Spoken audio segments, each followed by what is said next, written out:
to give you my AEW All Out review. This was not their best show. It wasn't good. There was a few really good matches, but all in all, it was not good. And I'm gonna rant about something in a little while that's also not good. This was a long show. It started at 7:30 and it ended, it went almost to like 12 midnight. And it was just a long show. I had to stop. I was tired. I just couldn't. I'm not gonna go over all the big spots like I usually do. I don't want this video to be a half hour because again, I'm gonna rant about something that happened on the show, but I'm just gonna go through the match card, give you my opinion on if the match was good, maybe a spot or two, and that's it. I'm not gonna go into a lot of detail. Like I said, I don't want a 30-minute video. I'm tired. I want to go to bed. So, let's get into it. First match on the pre-show is Joey Janela versus Sir Pentacle. This match was okay. A lot of back and forth.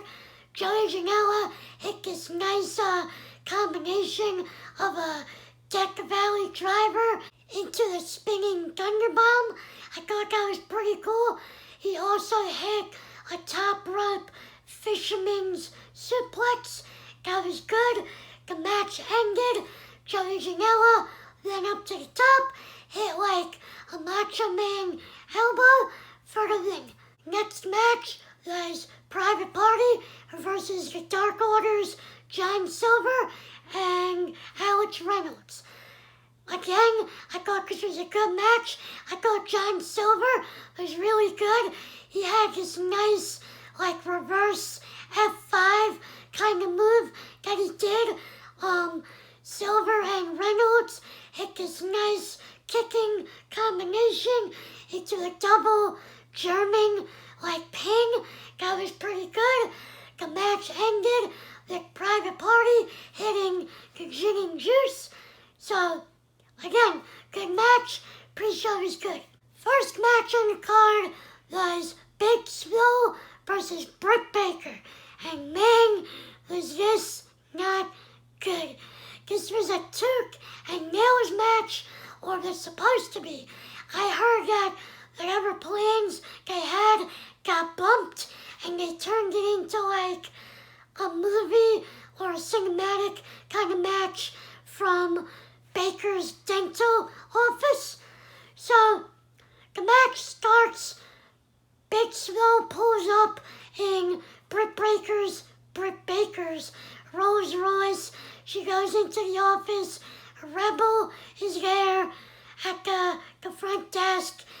Swole attacks Rebel. Then she's looking for Britt Baker. Baker finds her, hits her with a plaque or an award or something. Continues to beat her with her face mask that she had because she broke her nose. They went outside onto the Rolls Royce. Swole gave Britt Baker a nice DDT. That was good. Swole threw Rebel into a dump truck. I think a dump truck. That was good. They battled back into the office. They go into this dental room. I guess it's Britt Baker's room.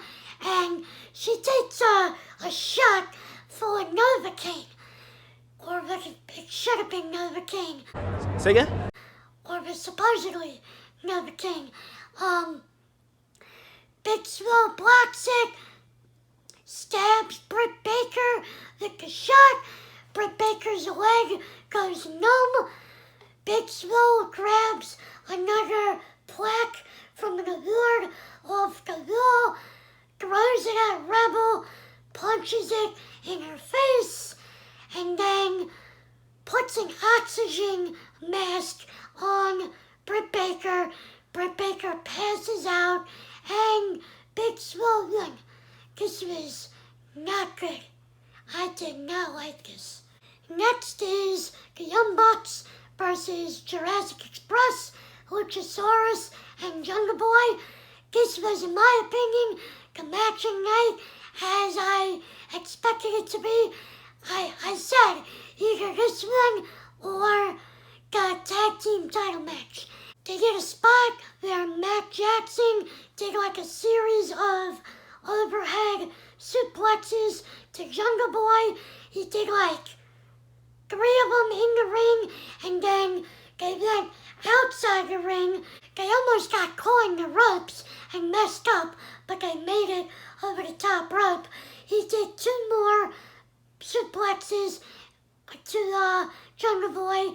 That was pretty cool. Matt Jackson kicked out of the Extinction double finisher. That was pretty cool. At some point in the match, Luchasaurus, everybody was like on the outside over the barricade. Luchasaurus did a moonsault from the ropes, the top rope, all the way over the barricade and cleared everybody. That was awesome. The Bucks had a super kick party on Jungle Boy. He kicked out. That was a nice move. The Young Bucks won with a BTE trigger, which was basically like a double V trigger, knees to the back of the head kind of move. I think Jungle Boy also kicked out of the bang for your buck. That was cool. Jungle Boy looked really good in this match. But like I said, match of the night. Next is the Casino Battle Royal. I didn't really take too many notes in this. The way it worked, there was 21 people. There was 4 groups of 5. And how they determined the group was you had to pull a card, and whatever card you get, you end up in that group. So I believe it is the king, the queen, the spades, and clovers. Those were the groups. And then the last person out was the Joker. Like I said, I took some notes, but the match was pretty good. It wasn't a bad battle royal. The Joker card was Matt Sydal, or Evan Bourne, if you guys know him as. He made his AEW debut, and man, this was an embarrassing debut. So he came out, he hit like double knees to, I believe it was Sean Spears.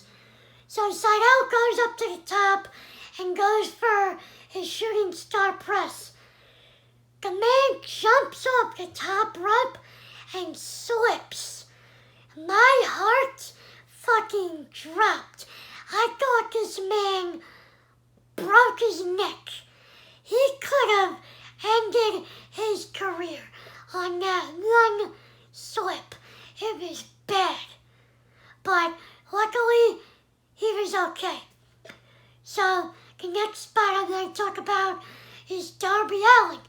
He eliminated Ricky Starks, and then he got attacked by Brian Cage.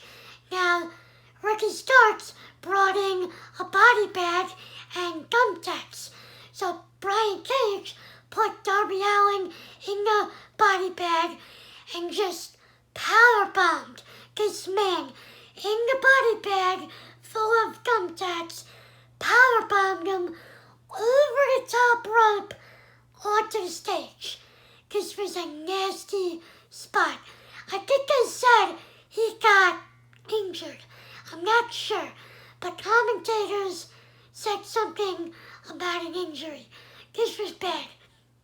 And lastly, Lance Archer, he won. He eliminated Eddie Edwards. What? Who was never eliminated, by the way, because he never went over the rope. He went under the rope. So, and he was on the middle turnbuckle. He never went over. So, I don't know what they're going to do.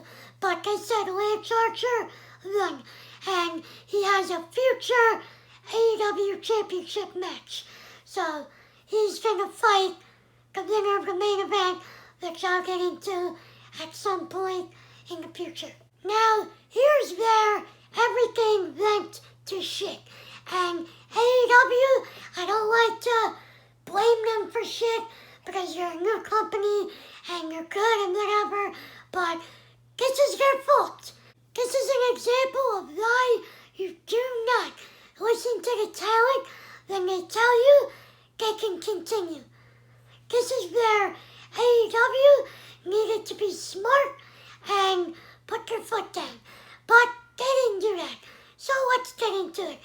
It was Matt Hardy versus Sammy Guevara in a broken rules match. And this was basically a last man standing match. So Matt Hardy's music plays, he didn't come out. They go to the football field, the Jaguars Stadium, and we see Matt by the exit, by the, on the sidelines. So he's looking for Sammy. All of a sudden, you see Sammy in one of those carts that they use to get players off the field. So Sammy's racing, chasing down Matt in the cart. Matt moves out of the way, and Sammy goes into like a row of boxes. That was funny. I laughed at that. It was fine. Matt Hardy gets Sammy out of the cart, takes him on top of a picnic table, gives him a DDT. That's fine. They brawl, and they go onto like this lift. They're gonna get like the painters and shit and people use to go up high. So Matt Hardy makes the lift go up. They're about maybe 15 feet in the air. And there's a table down below, merchandise table. Now, Sammy spears Matt off the lift. Matt Hardy's head missed the table. He overshot the table. And this man's head hit the concrete so hard. You saw it. You saw his head bounce off the concrete. And immediately, I'm like, this man has a cracked open head and a concussion. Now, luckily, I don't know how, but his head didn't get cracked open. But this man had a concussion. He was out. Sammy is looking around. The referee's counting to 10. She gets to like 6 or 7. I don't know how, but Matt Hardy gets up, gets on his knees. Mind you, he looks dazed as fuck. He doesn't make it to his feet. Sammy picks him up. Matt Hardy's not doing a thing. Sammy's dragging him to the next place where they're supposed to do a spot. Sammy's just dragging him. Matt Hardy's falling over.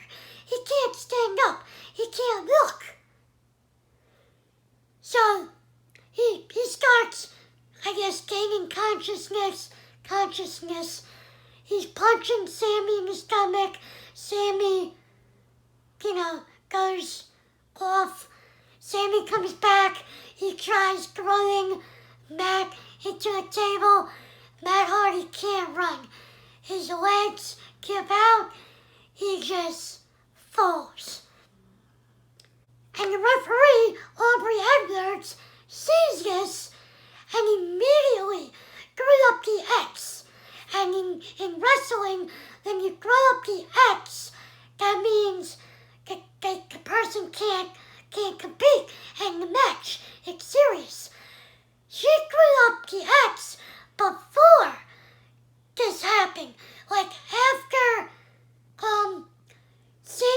tried to pick Matt up and Matt just fell, she grew up the X. But the match kept going. Now after Sammy threw Hardy, or went to throw Hardy, and Hardy collapsed, then Dr. Sampson, remember his name, Dr. Sampson comes out, checks Matt Hardy, they're saying, okay, he's not, he don't look good, or whatever. So they show Sammy going off, walking out to the arena, to ringside. Matt Hardy comes back out, or chases Sammy. And I don't know how, but Sampson, Dr. Sampson, cleared Matt Hardy to continue. And Matt said he was okay. So they're battling or whatever. They make their way to the Titan track. Sammy starts climbing up some kind of scaffolding. Matt Hardy, with a concussion, climbs after him. Don't ask me how or why they let this man climb, but they did. So they're like 10 feet again, or higher, on the scaffolding. They're punching each other through the scaffolding. Matt Hardy's throwing baby punches, not even landing. All of a sudden, he throws a punch, barely hits Sammy. Sammy falls off the scaffolding, down into like a bunch of tables. By the stage, beneath the stage. The referee counts to 10, and Matt Hardy wins. This match did not need to continue. I don't care what the story was, because if I didn't say it before, the story was if Matt Hardy lost, he leaves AEW. I don't care what the story is. You don't let the match continue. Even if Matt Hardy said, okay, I'm fine to compete, that's not the wrestler's call. Of course, the wrestler's gonna say, I'm okay. Because they don't want to look like a jabron and pussy out. They want to finish the match. We've seen it a bunch of times. This was on AEW, Tony Khan, and Dr. Sampson, who, later on in the night, they put the blame all on him.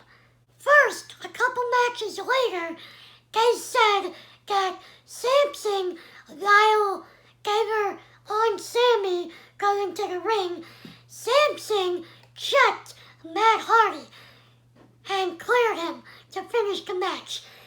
I don't know how you can make that judgment in 15 seconds, but somehow he got cleared. Then they backtracked and said Sampson cleared Hardy because Hardy said he was okay to finish the match. So, I don't know what the story is, but they did not look good, either way. Matt Hardy's wife had some words on Twitter about this, and this is a learning experience for AEW. No matter what the talent says, if it looks bad, end the fucking match. I'm visually impaired, and I can even tell the minute his head hit the concrete, he was done. He had to be concussed, like I said. But, that was bad. That connects my ring. Moving on. Next is Hikaru Shida versus Thunder Rosa. This was a pretty good match. My only thing was that every time they had momentum, like on a combination of moves, it seemed like they stopped and they slowed down. That's my only, complaint about this match. But it was a pretty good match. Thunder Rosa looked really good. Some quick notes. Shida did her spot on the outside of the ring. There, she hopped, she put a steel chair down, and she ran to hop over the chair, but Thunder Rosa got to the burst and got her move.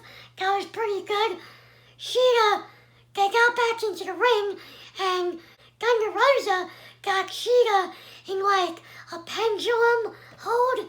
They're like, she grabs her by the arms and like swings her back and forth like a pendulum, back and forth. And Rosa looked her over while she's in the hold and banged Shida's head into the turnbuckle a couple of times. That was pretty good. The match ended with Shida hitting her running knees finisher to retain her title. That was good. I hope they bring Thunder Rosa back because she looked really good. I know she's in NWA Power, but I hope they have an agreement to bring her back. Next, they had a backstage segment with Kip Sabian, where he announced that him and Penelope Ford are getting married, which we already knew, but whatever. And before they get married, he said they gotta have a bachelor party. And for a bachelor party, you need a best man, which he'll announce on Wednesday. So we don't know who that is. Next matchup was the Dark Order. It was Brody Lee, Colt Cabana, Uno, and Stu Grayson versus Scorpio Sky, Matt Cardona, Zack Ryder, and the Nightmare family, QT Marshall and Dustin Rhodes. This was a dynamite match. This did not need to be on the card. It was a match, a TV match. It was okay, but it did not need to be on the match. The pay-per-view was long enough. The only thing I got from this match was QT Marshall kicked out of moves he shouldn't have kicked out of, and Dustin Rhodes beat Colt Cabana with a roll-up. Now, like I said, it was a TV match, but it's leading to the breakup between Colt Cabana and the Dark Order, because Colt Cabana took the fall, but after Brody Lee got upset and slapped the shit out of Colt Cabana and got mad at him. So Colt Cabana might be the downfall of the Dark Order. Maybe it was his plan from the beginning. Who knows? Next match is Kenny Omega and Hangman Page versus FTR. This was a good match. The only thing that held it back, it was too damn long. I might have to go back and rewatch it, but I spaced out so many times. I was on my phone. I was like, when is this gonna end? But like I said, I might go back and watch it and, love it, call it match of the night. But as of right now, it was too damn long. So many key spots. Kenny Omega hit the Rise of the Terminator. That was good. They hit a combination. Their Hangman hit a powerbomb and Kenny hit a German or a uplifting German into a pin. That was good. Hangman hit a swanton from the top to the outside. That was really good. I believe they did a thing where Hangman hit Kenny Omega with something and caused Page to get hit with a move and go outside the ring. FTR hit Omega with the Mindbreaker or the Shadow Machine. I think that's what it was. But Omega kicked out. But FTR hit him with the double spike pile driver, and that was it. FTR, new tag team champions. After that, Omega left Hangman in the ring. He went to the back. He gave the Bucks an ultimatum. I think I'm saying it right. You can either come in the car with me or stay here. The Bucks didn't go with him, so there's dissension in the Elite. We'll see what happens with that. Next is Jericho versus Orange Cassidy in a Mimosa Mayhem match. There is pools of mimosa on each side of the ring. They focused on one side. I don't know why there was two there, but whatever. They battled in the ring. It was slow. They went outside by the pool of mimosa. Jericho threw a table at Cassidy. Cassidy threw Jericho into the guardrail. He went hard. The guardrail pushed back. Jericho looked like he hurt his wrist really bad. They went back by the pool of mimosa. Jericho powerbombed Orange Cassidy through another table. Later on in the match, Jericho hit the Judas effect. He went up to the top rope to hit Cassidy with a powerbomb into the mimosa, but Cassidy reversed it, hit Jericho with two elbows. Jericho fell off the top rope into the mimosa. Orange Cassidy won. This was an okay match. It is what it is. Main event. John Moxley versus MJF for the AEW title. John Moxley was banned from using his paradigm shift move. Remember that. His match was slow. There was a lot of headlocks, outside stalling, a lot of rest holds, a lot of throwing into the rails. MJF worked on Moxley's arm a lot. There was a point in the match where MJF got busted open. MJF spit in Moxley's face. They were both on their knees, battling back and forth. MJF hit a reverse crossroads on Moxley. The finish came there. Wardlow came up to the apron, tossing the ring to MJF. The referee saw Wardlow on the apron, and he basically distracted the referee. MJF went to hit Moxley with the ring. Moxley ducked. I believe he hit a low blow on MJF and used the paradigm shift behind the referee's back and pinned MJF. Now it's going to be Moxley versus Lance Archer in a future title match. But yeah, and I guarantee MJF is going to come out on Wednesday and say that Moxley cheated. He shouldn't have used the paradigm shift, and they might have a rematch. But for now, John Moxley retained. Again, this was not their best show. A few good matches, but the long matches killed this pay-per-view. That tag team title match, I was like, when was it over? The rant like the Matt Hardy thing, got killed momentum. It was just not good. And a lot of people on Twitter, on my Twitter, agree with me. I see they agree with me. But, yeah guys, I rambled on long enough. I didn't want this to be a half hour, but it might be close to 20 minutes.